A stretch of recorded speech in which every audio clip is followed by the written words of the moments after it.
Hey family, how's it going? What's up, Trinity fam and 3BC fam? We are here today for another First Thursdays, and today we are talking about mobilization and mental health during these times. And so I have two friends here today. I have Stanley Gates, who is the Director of Community Engagement for the City of Columbus, and a fellow Howard alum, and I have another fellow Howard alum here today, Dr. Eric J. Hearst, who is a chaplain and social worker. Today, we welcome y'all to Trinity, to the virtual platform, to the 3BC First Thursday platform. And so we want to talk about this because in recent months and in the recent weeks, we have, as a people, have experienced and seen a lot of death and witnessed a lot of death and a lot of injustice towards our people. And so that can be stressful, that can be straining on our mental health, even when we don't realize it. But it also is a call for mobilization. And so how do we balance our mental health with also trying to mobilize and organize some type of change to change the systems that are out here oppressing us and oppressing people of brown people, Asian people, Black people, LGBTQ, plus all the people. So our first question for Eric and for Stanley: why should Christians and those in the church feel the need to be involved in social justice work or activism? Why should we be involved in that? There are some that say God will take care of it. All we have to do is pray. All we have to do is fast and live right, and God will take care of the rest. But how do we handle that? Why should Christians strive to be more active and more engaged in their communities and in this work? Dr. Hearst, I'm going to kick it to you, sir. The doctor gives you precedent. Okay, I will be glad to share from my perspective. This is something that I have been working with in my own life, or I'd say over the past 15 years or so. How do you strike the balance between social activism and then your personal piety and your personal faith formation? I do not believe they have to be separate. The churches I grew up in Philadelphia, three in particular: Salem Baptist Church of Jenkintown, Pennsylvania, the Deliverance Evangelistic Church in North Philadelphia, and then the West Oak Lane Church of God in West Oak Lane, Philadelphia, were all prototypes, if you will, of churches that had struck the balance. The first church that my mother and I attended was pastored by the late Robert Johnson Smith Sr., who was a classmate of Dr. King at Morehouse and a student of Benjamin Elijah Mays. So he brought that perspective into his work with Salem, which had turned 100 years old under his tenure in 1981. And so I saw more of the economic empowerment, the economic uplift through his ministry, where they were building affordable housing in Jenkintown, Pennsylvania, where they had developed one of the first mobilization programs to bring people to church and to take services to the communities called Maxi Wagons. I saw that at Deliverance Evangelistic Church, which was a large, I guess you could use the word mega church at that time, a Pentecostal church that my mother and I actually started to attend in the mid 1980s. And it was a Pentecostal church in every sense of the word.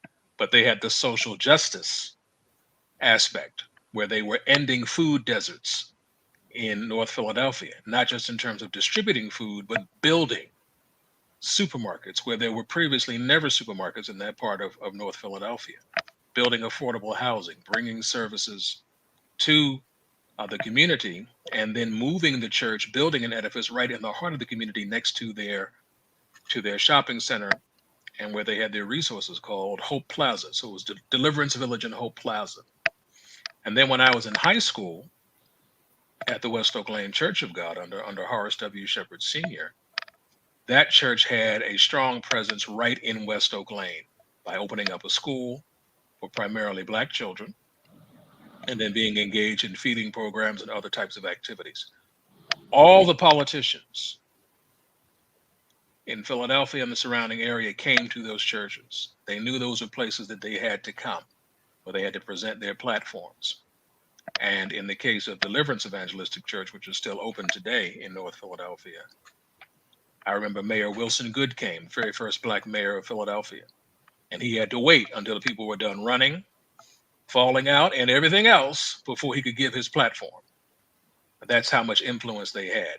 So looking at those three churches that were so significant to my initial faith formation, I have not known any other way except for social justice initiatives to be combined with the gospel message and personal piety. Things became very different when I relocated to Washington, D.C. in college and saw there were churches that did one or the other.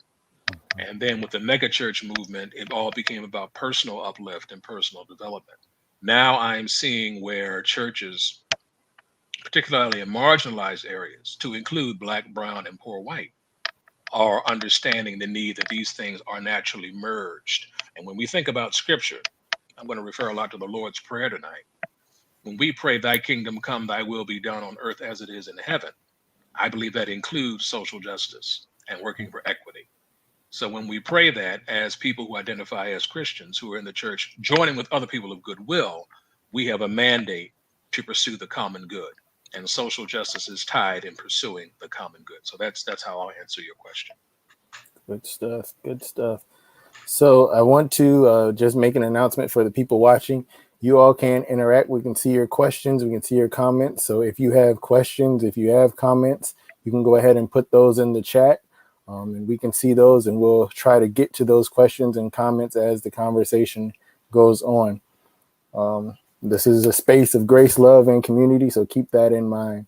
What are some ways, Stanley, that we can mobilize, organize, and create real change in our communities? What are some examples of that, and how does that look, and how do we get started? I know a lot of us can feel like we're helpless and hopeless in these situations, like we have no agency. So how can we mobilize and organize to help create some effective change, not just symbolic change? I think it picks up, where Dr. Hearst just left off. I mean, the first part is realizing that these things are merged, and for this time that it seems like there is a gap, I still think that they can come back together. But I mean, you have to also think about all the biblical stories that we know and love. I mean, Moses, he advocated for his people to be free from Pharaoh's rule and be released from slavery.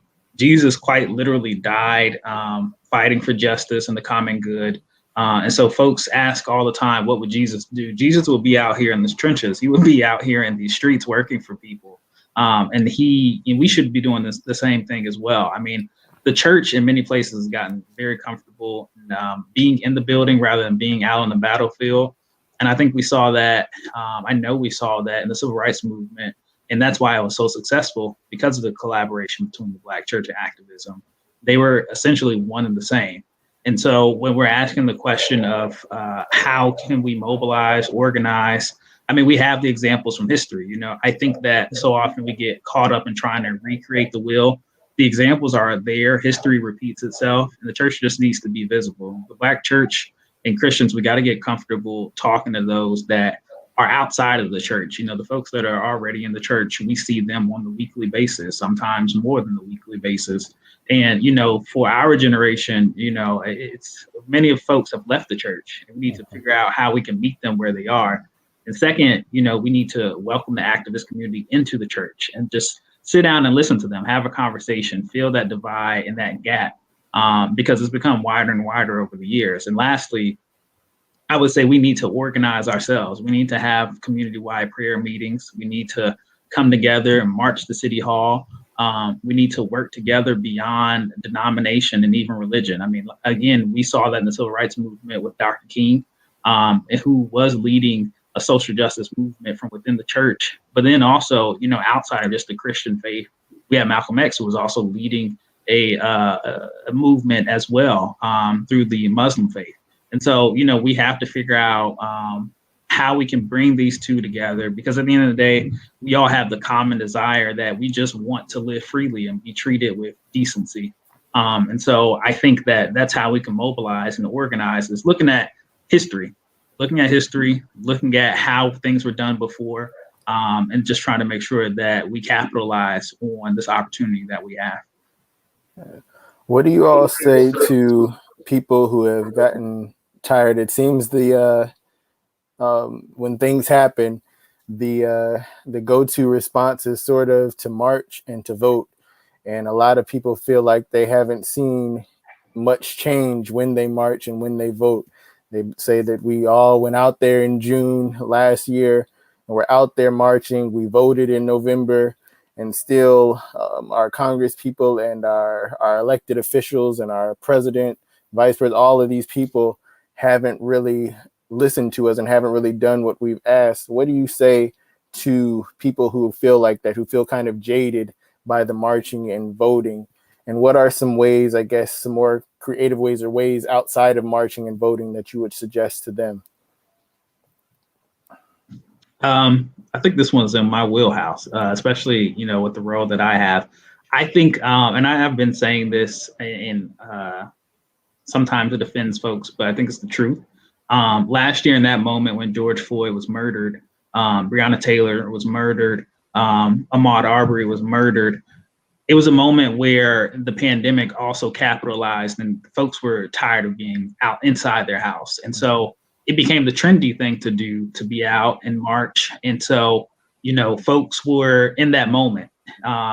In my job, council members were getting thousands of emails a day from all across the country and demanding that we defund the police, that we try to figure out how we can make Black folks and brown communities safe and not have these issues. And so it's outside the marching and the voting, it's doing what we did in that moment, that brief moment where we all worked collectively together, and that trendy moment where it was the thing to do, to be at the march, be at the protest.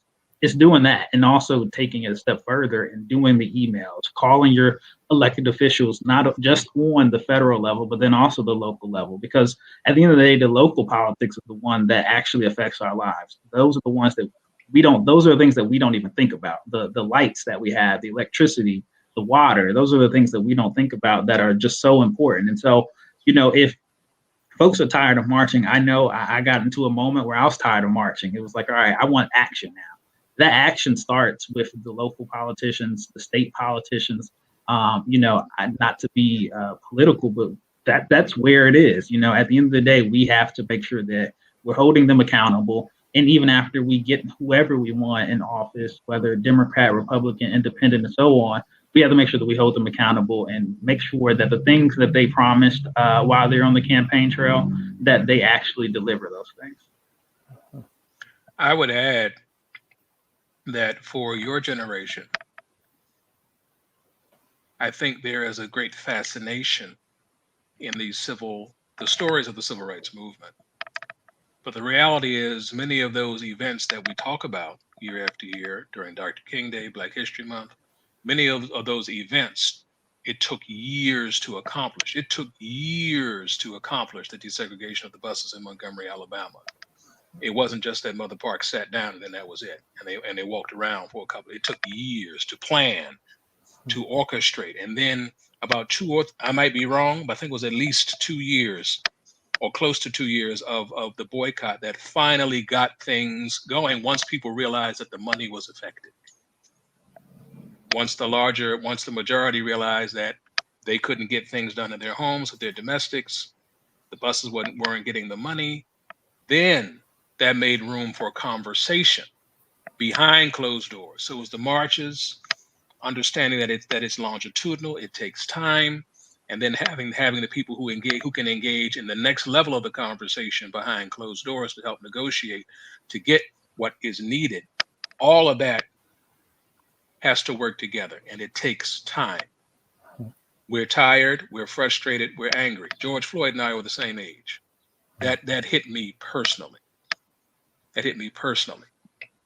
But in terms of the long term, not just the officer or the officers involved, in terms of the long term change, it's going to take time because there are a lot of different layers we need to move through.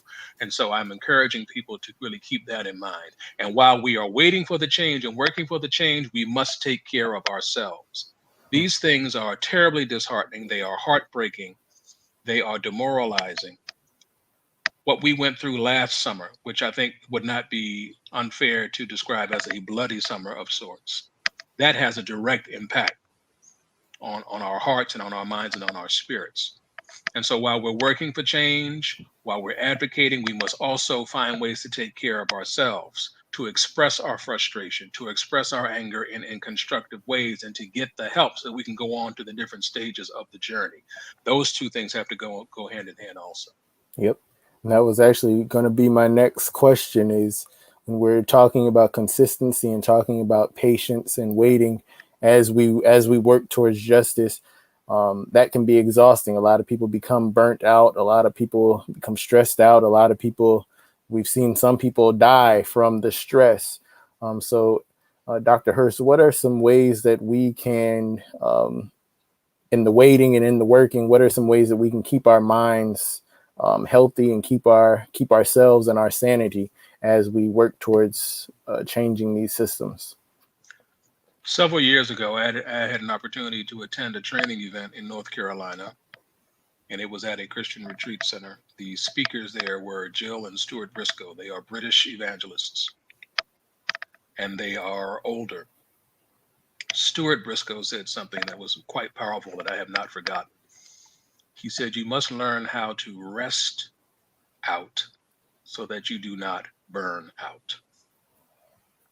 So the importance of stepping away and tending to your own needs, to engage with family, to engage with friends, to have some quiet time. We have got to learn how to pepper our engagement, our civic engagement, with those moments of respite. That can include getting help when we need help. I think the stigma around mental health, particularly in our communities, is still an issue that has to be overcome. But I want to say that if you can find the people with whom you're comfortable to speak, I think you should speak to them. Professionals, people who might be doing some volunteer work around mental health, I think you should find them to help you process our grief around what has happened and help us find ways to see the good in life so that we can go on to the next level. For me, working as a chaplain this year, working as a chaplain at a hospital during COVID-19 is really something. I see a lot of death daily. Combine that with what's going on in our larger society, it tends to feel overwhelming. So for me, having opportunities for group process in the work that I do at the hospital has been very, very helpful to talk about how I feel and what my needs are. Outside of that, having a spiritual director to help me process, and then also a counselor to help me process some things because of the amount of death that I see. Those things are helping me to rest out so that I do not burn out. And I'm encouraging people to look into those type of resources to help them during this time, because a lot more is going to happen. A lot more is going to happen, and we need to be able to have everything in place to help us get through that so that we can get to the end goal and see the change that we want, that we demand. And Dr. Hearst, I think you really laid it out really well. I mean, this is a long game. It's not something that's going to happen overnight. I know I saw something that Trevor Noah from The Daily Show said, talking about a system about it not just being rotten apples, but it's a rotten tree. And you have to kind of go a little bit deeper in that quote, that whatever the tree is, whatever the system is, that it takes time to grow a tree. Trees don't grow overnight. Trees take a lot of time for it to grow. And it also takes a long time for you to dismantle that tree as well. And so, you know, I think of the quote from James Baldwin about being a Negro in this country and, you know, being enraged if you're conscious. And so, you know, we have to make sure that we just be patient with one another and also be patient with ourselves, but also be comfortable talking about what our limitations are. You know, I think about a couple weeks ago when Ma'Khia Bryant was murdered. And so I think about that, that moment that we had from the Derek Chauvin trial and how, you know, I didn't think that we were going to get any glimpse of hope, but we had a glimpse of hope just for that moment. And then that glimpse of hope was taken away from us. It was completely taken away from us. And it was a moment where I knew that I had to take some time for myself. I had to take a day. I had to be selfish. And I hate that I even had thought that it was being selfish in the time, and it really wasn't. You know, I work for elected officials, and they're the ones who are going to be out there talking about the issues and being the face of the issues. And so working for them, it was kind of hard for me to even just have this battle internally where I'm trying to figure out, should I actually be taking time off? And so I had to wrestle with myself, come to terms, and realize that, I'm no good to anyone else if I'm not, where I need to be. And so we just have to be willing to set that time away and be comfortable, because this fight is hard and we can't give up. I think about my grandmother, and I think about how she was a sharecropper in Mississippi. And so she didn't give up. And I also think about her own grandparents who were slaves on that same field.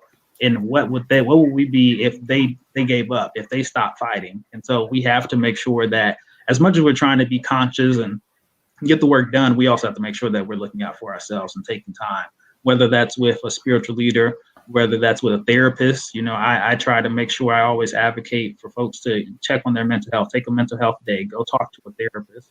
And those are the things that are so taboo in our community that we need to make sure that we make it a common thing for us to talk about, especially Black men. We have to be able to be comfortable and say, I just need some time, instead of just fighting through it. Yeah. Sabbath is a part of the struggle for justice. Yep. Remember the Sabbath and keep it holy. That's not just our church attendance. That's in terms of taking time just to be alone and to rest, so that you've got what you need for the next stages of the journey. Jesus did that, healing the sick, confronting the authorities, turning over tables, but you see littered throughout the gospel, and he took some time away. He took some time away. So that's our model. And I think we need to include that in the justice work, because I'm seeing a lot of young people who are very, very tired at the end of these last 3 years. It's time to step back, let the second guard come in, do some things. You get yourself together, you rest out so you don't burn out. Then we have that shift again, because this is a long-term issue with all of the allies, whether they're Black, brown, white, whoever.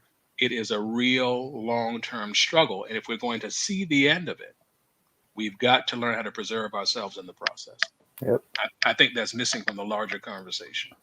Definitely. I think about the creation story, right? And God creating the world and the universe in 7 days. And we're trying to create this beloved community or these new realities. It might take us, we might not need to rest every 7 days. We might need to rest every 3 days, every 2 days. If it took God 7 days and God rested, then we might need to rest a little more often than God to create a new world, a new reality, a new beloved community. So I think rest is key. Rest is vital. Rest is life-giving. So I guess when we're talking about rest and we're talking about our mental health, Stanley, some people might say, I can't afford mental health right now. I can't afford to take off my job. I can't afford to go to the therapist. Are there any resources that they can use that are for the public, from the city or from the government, that they can use to get their mental health together?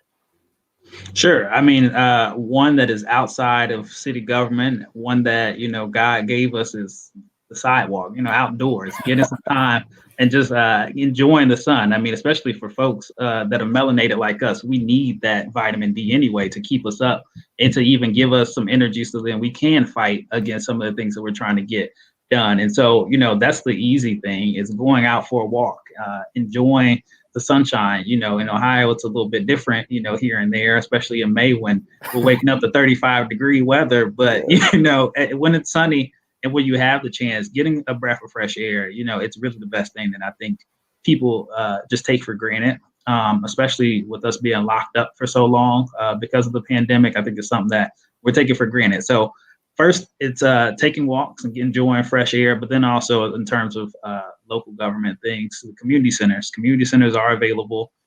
They do have resources for folks. They are where, folks are going to play sports, lift weights, work out, swim. Those are the things that are available resources to us. And so, we just have to, even when we're thinking about the therapist and all the larger things, there's so many other things that we take for granted so often. I would add just finding some time to be around people you enjoy, and just finding time to laugh. What has helped me during the pandemic, particularly the last phase of the winter, was that monthly I was having Zoom calls with a large number of my grade school classmates, which is a diverse group, white, Black, Latinx. We go back almost 40 years. and we were all in grades, for some of them 1 through 8, for me 3 through 8. We were all in those grades together, 2 classes per grade for that long amount of time.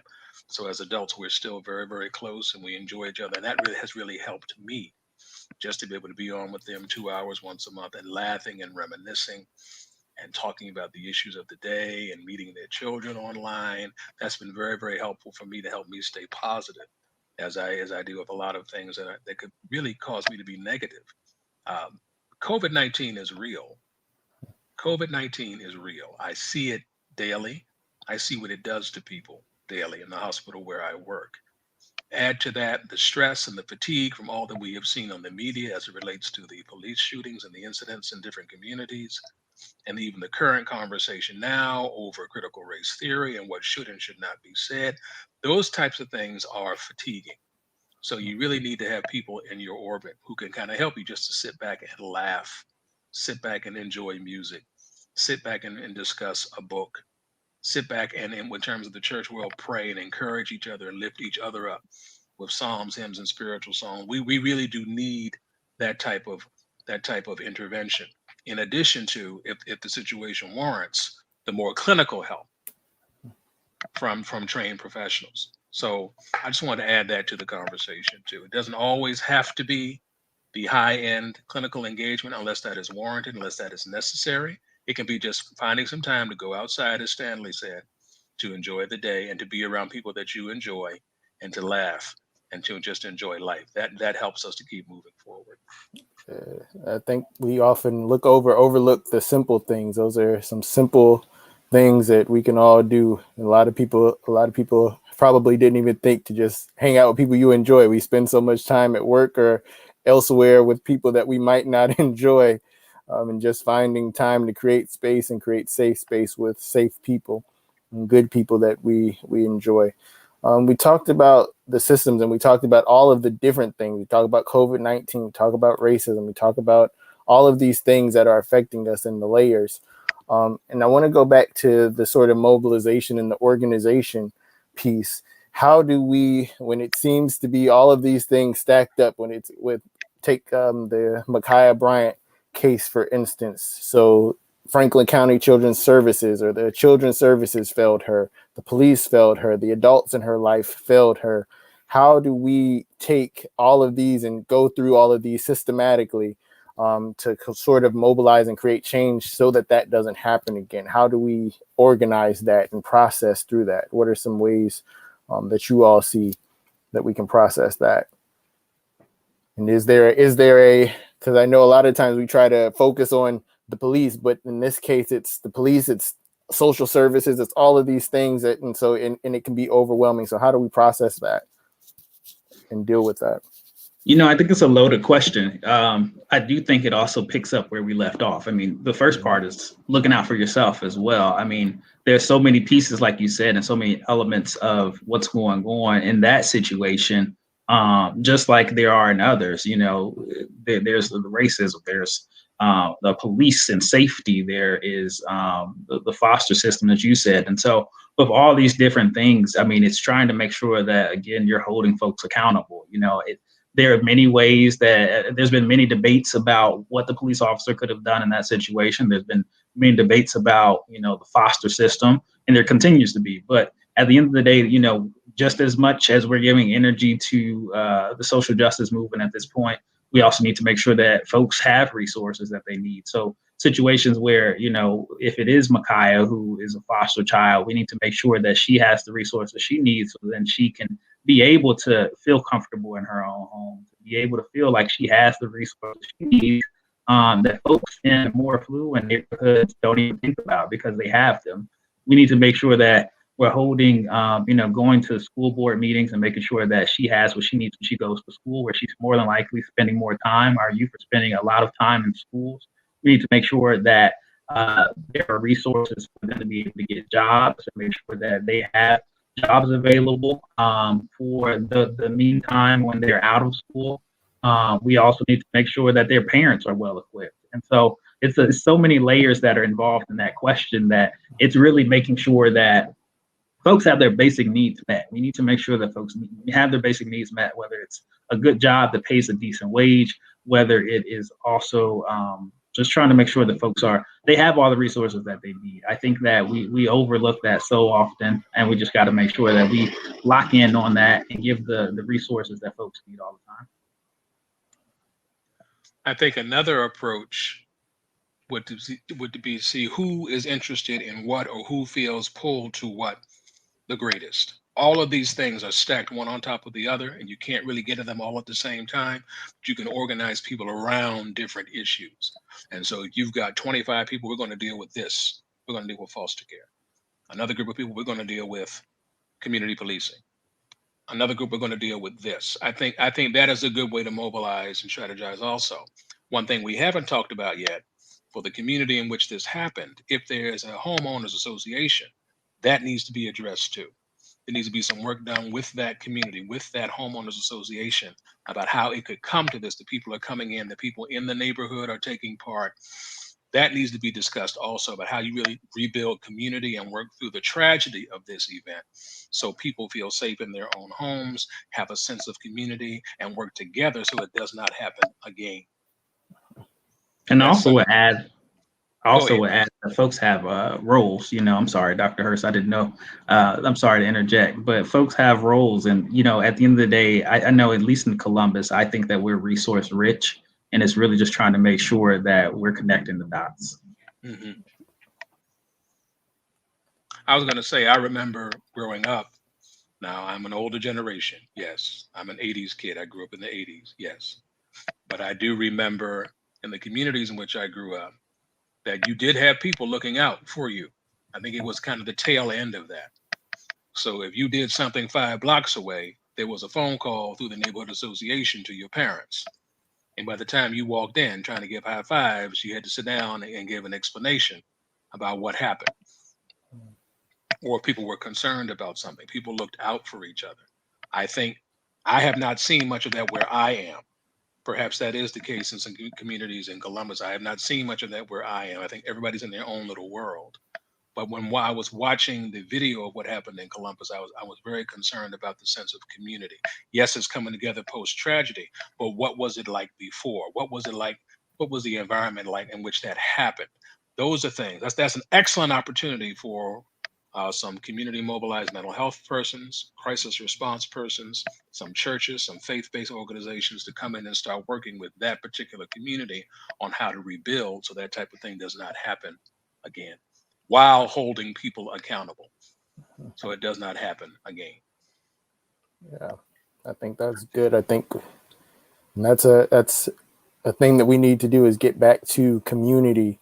If the community had been in some part, they have a stake in it. So if they had been doing what they were supposed to be doing, if the community had been working the way it was supposed to, then you don't have to call the police. Then you don't have to call all of these other organizations that are outside of the community that are coming in and causing harm, and don't understand what's going on in the community. So I think that's a good point. How do we, I guess, get back to the sort of community focused mentality? What are some ways that you all see? Because you even see that with COVID-19 and the pandemic. Our society, America, doesn't want to wear their 50% of the people don't want to wear their masks to protect the 100% of the people. And so it's that lack of community. How do we get back to that through faith, through different things? How do we get back to that? I think that as much as we've gotten away from it, I think we've shown glimpses of it. And in the pandemic, I feel like there were moments where I saw folks making sure that their neighbor was okay and calling and checking in on family members that they may or may not have talked to in forever.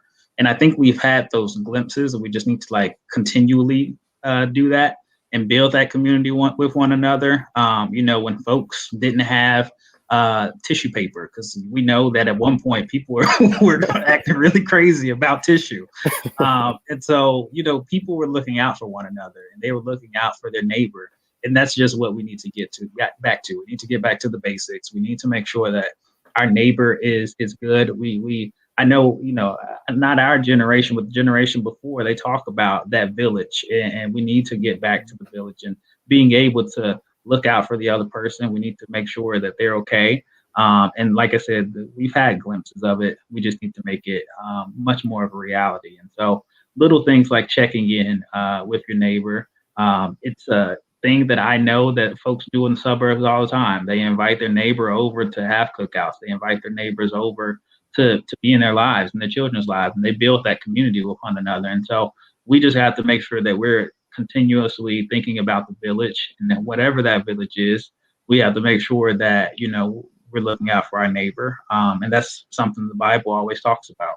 And we just need to make sure that we're doing that as well. And when it's safe enough, bring back the block party. Bring back the neighborhood cleanup, fun days for the kids, so people can get to know each other. Issue forums right in the community, so people have a voice. They're actively engaged, and they're building that sense of oneness and a sense of joint ownership in their communities. Where if there is an issue between children, because that was an issue between children, the media is describing the girl as a young woman. Oh, she was a child. She was a minor. So if there's an issue between children that spills out from the school in the community, it can be addressed in a restorative way. I mean, that was a nice segue into restorative justice if you wanted to go there, but in a restorative way, where people's dignity are preserved, people have a chance to sit down, air out grievances, can take ownership for wrongs that were done, and begin working together to create something new. That's what I would like to see. That's what I'm committed to as I begin to transition into the next phase of my life, wherever I will take root. And I think that also, though, that's like where you get better results, when you feel like something is yours, when you feel like your community is yours and you're a part of it. You make sure that you clean it up. You make sure that there isn't violence in your neighborhood. You are the one who feels the ownership, and make sure that you look out for yourself, also your neighbors. And that's just what we need to get back to, that ownership of feeling like your community is yours. Yeah, let's Eric, you brought up restorative justice. Let's talk about that. And can you explain for the folks who might be watching that might not be familiar with that term, what restorative justice is? I am familiar with restorative justice from my work in public education back in Virginia. And so as I understand it, it is a way not of erasing guilt or punitive measures, but it is a way of focusing on the relationships that have been damaged by actions committed against people or communities. And it brings people together through trained mediators to sit down and talk about the impact of harm. All parties involved must agree to be a part of the conversation. And from there, you can begin rebuilding. In the case of the school system where I worked, participation in restorative justice also resulted in less severe disciplinary actions. And I saw that with some spillover into the sheriff's department and the Office of Juvenile Justice within the county, that for some infractions, taking part in the restorative justice initiative led to less severe punitive measures. So you did not go to JDC, or if you went to JDC, you went for a shorter time than you could have, because you've been engaged in the work, community service, making restitution, and be engaging in the work you need to engage in to make you a better person, taking a good hard look at what it is that you have done. That's my understanding of restorative justice as I knew it working in public education. It may look different in different places. So thinking about the situation that we've been talking about, the Ma'Khia Bryant situation, a lot of Black churches might be upholding some type of respectability politic and applying that to her. As we all know, the church has been a bastion for respectability politics. How do we get past that? What are some ways that we can get past that so that we can actually see Ma'Khia and other people who may be killed in not so perfect, no killing is perfect, but we have this idea in our society that in order to actually get some type of sympathy or get some type of justice, that your killing has to be perfect, or the recording of it has to be recorded this way. It has to be proven that killing was justifiable. So how do we as the Black church get past our respectability politics to be able to help other Micaiahs in that situation who might not be the perfect case, but to help them before this happens, if that makes sense? I think you're touching on a difficult subject about class issues within the Black church and within Black America. And I don't know how that can be addressed other than certain people who feel as though they are exempt or privileged, because privilege is an issue within Black America too. Until it happens to them, then there's a greater understanding. I have seen that in my own life, just with some situations I was involved in back in Virginia, working in the school system. But I think that attitude has to be challenged. I think it has to be confronted. I think within the church it has to be confronted in love, but still it has to be confronted, because what happens in the community does affect the church and vice versa. So I think it starts there, finding people who are willing to engage in the conversation, sitting down with them, and then start walking through the hard process of coming to terms with ideologies that we have within our own communities that are detrimental to us. So I want to put that out there first. And also, I think that, we have to have a family conversation. It's definitely something that we all deserve to talk about. I mean, if we have to just think about, what if our worst moment was caught on camera? And it's that basic of a thought that we have to have that family conversation for trying to figure out what is our where can we be aligned? Where can we figure out our middle ground? Where can we try to figure out how to best handle these situations? Because it is difficult. There really isn't an answer to it. I think it's another one of those answers that has to do with time. As things progress, then we can be able to handle things a little bit differently. But it takes time, especially with respectability politics. With respectability politics and a little bit of everything in our community. And no one's perfect. We have to remember that. And since no one's perfect, everyone deserves to have their story told, and we need to listen to those stories as well. And understand that ultimately their stories are our stories. We are all connected in this. It comes back to the community and the idea of oneness. That it's all of us. I'm going to open it up to our Facebook audience and our YouTube audience. If you have any questions, we're rounding up on 8 o'clock. And if you have any questions for Dr. Hearst, for Stanley, you can put those in the chat. But while we're here, if you all have any closing thoughts before we go, because it's looking like the chat is not chatty. So so while we're here, if you have any closing thoughts, you can share those now. Well, I thank you for inviting me to be a part of this conversation. I think it's a necessary conversation. It has to be an ongoing conversation. I also think that working within the church, the Black church in particular, this is a wonderful opportunity for intergenerational work. My life over the past few years has been tremendously blessed through the association with an unknown civil rights giant who was really on the front line of the movement in North Carolina when he was in divinity school. That's where he met his wife. His name is Reverend Dr. Leonard Bethel, and he is a graduate of Lincoln University. He is a member of Phi Beta Sigma Fraternity Incorporated. He was the first Africana Studies professor at Rutgers University. He helped create that department, and he is a wealth of information. This is someone who in his teenage years, his mentor was closely associated with Dr. Du Bois. This is someone in his work who knew Benjamin Azikiwe, knew a number of the other African presidents who were involved in decolonization, who was on the front line of social justice initiatives in the United States.